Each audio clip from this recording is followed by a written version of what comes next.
So just to give you a quick backstory, I first met Jack during my pastoral year assignment, which is at the Catholic Center of UGA. And so we connected easily, being that we're both veterans to the U.S. Army. And so it's been a great joy as I've kind of moved through seminary. We've stayed in touch, and Jack even came back in August, was it, to visit me here and hear one of my masses at St. Bridget.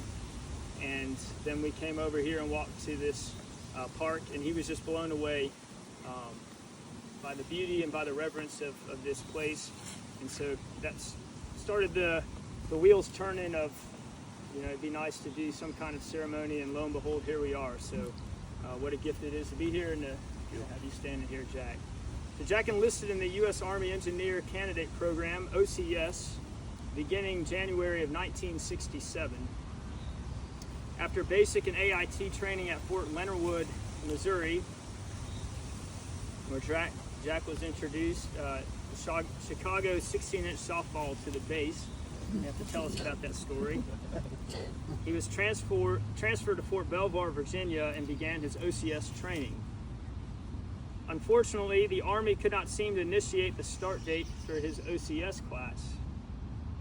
Jack, who is not known for his patience or ability to suffer incompetence, thereafter led the entire class to withdraw from the OCS program. This was believed to be the first in Army OCS's history. Said history there, Jack. That's, right. That's what the sergeant major told me. That's right. Several weeks and some further disagreements with the Army officialdom, Jack was then transferred to Schofield Barracks, Hawaii for jungle training. Of course, to do your penance in the heat and jungles of Hawaii. There he joined the 6th Engineer Company, which later to become the 26th Engineer Battalion for training to Vietnam. On December 7th, 1967, Jack and 5,000 other GIs boarded 2 ships at Pearl Harbor and began a 2-week trip to Quy Nhon, Vietnam. Did I say that right? Quy Nhon, Vietnam. From there, a huge convoy was formed and traveled north to Duc Pau and First Corps, where they arrived shortly before Christmas of 1967. After surviving the Tet Offensive of January and February 1968, Jack was sent to the Combat Leadership School in Chu Lai.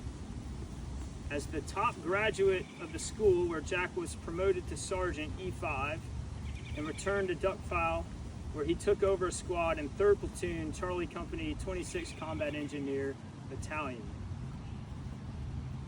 Glad you passed that school. I didn't quit there. You didn't quit there. The Lord had plans for you. In April of 1968, Jack's squad was assigned to the 4th of the 3rd Infantry Battalion, and they accompanied their patrols. On the 3rd of April, his squad and members of his infantry platoon stumbled into a minefield where 2 of his men were killed, 1 infantry and 1 engineer. Additionally, 6 others were wounded, including Jack's Sergeant Halper.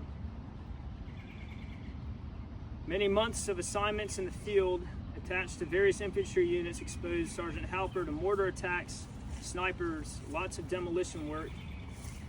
We collected some extra hazard duty pay there. $50 a month. There you go. And he survived unscathed in another minefield. A different perspective at Pinkville, later known as My Lai, remains in his memory to this day.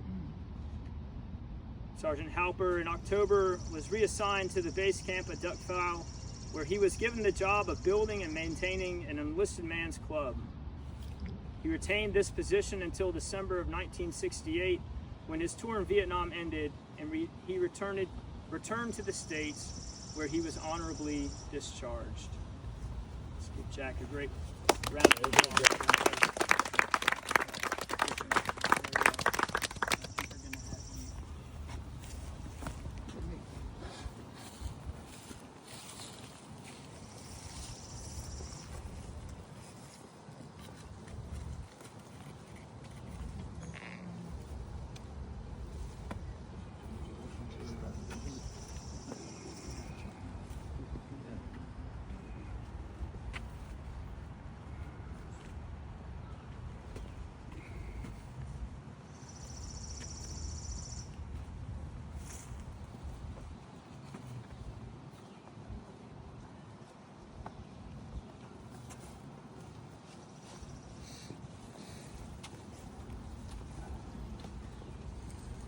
Okay, Sergeant. Sir, your call to put it on the ground.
Okay, well, that covers that one, I believe, Carol. We're going over to the next one.